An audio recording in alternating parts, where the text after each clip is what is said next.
Thank you, Mr. Speaker. Mr. Speaker, this week, the House Committee on Homeland Security is marking up articles of impeachment against Homeland Security Secretary Alejandro Mayorkas for his stark dereliction of duty at our nation's southern border.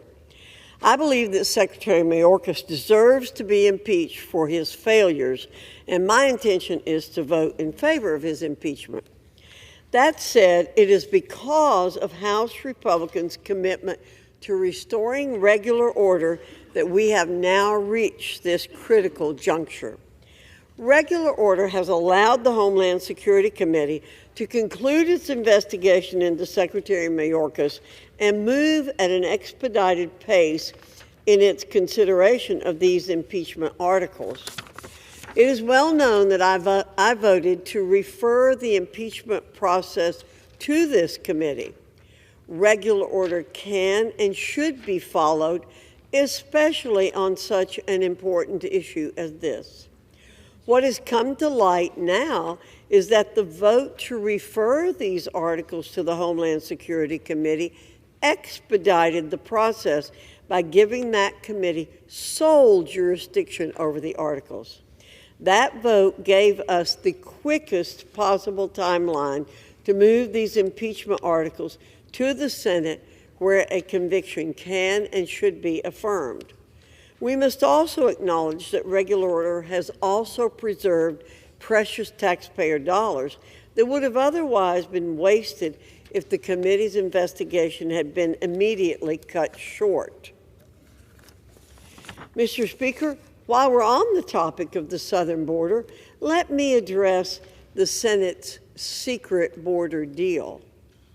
The President has claimed that he needs Congress to pass legislation to empower him to secure the southern border. That is patently false. Congress has no such obligation to do so. President Biden has always had the authority to enact measures at the southern border to deter illegal aliens from entering our country, ending catch and release, ceasing exploitation of parole authority, reinstating the Remain in Mexico program, expanding the use of expedited removal authority, renewing construction of the border wall.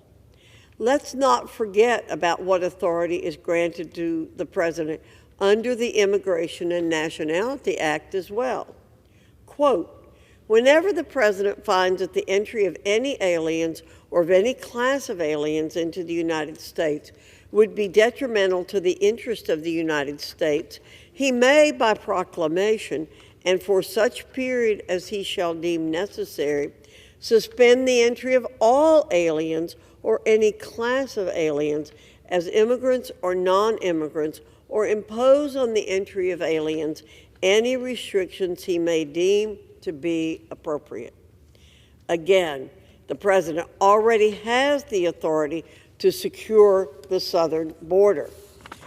Even in precedent set by the Supreme Court in Trump versus Hawaii, the President can make, quote, decisions whether and when to suspend entry, whose entry to suspend, for how long, and on what conditions, end quote.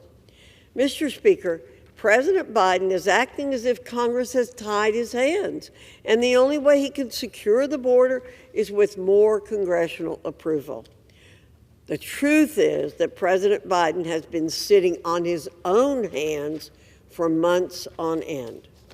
Perhaps he should take a long, hard look in the mirror. I yield back, Mr. Speaker.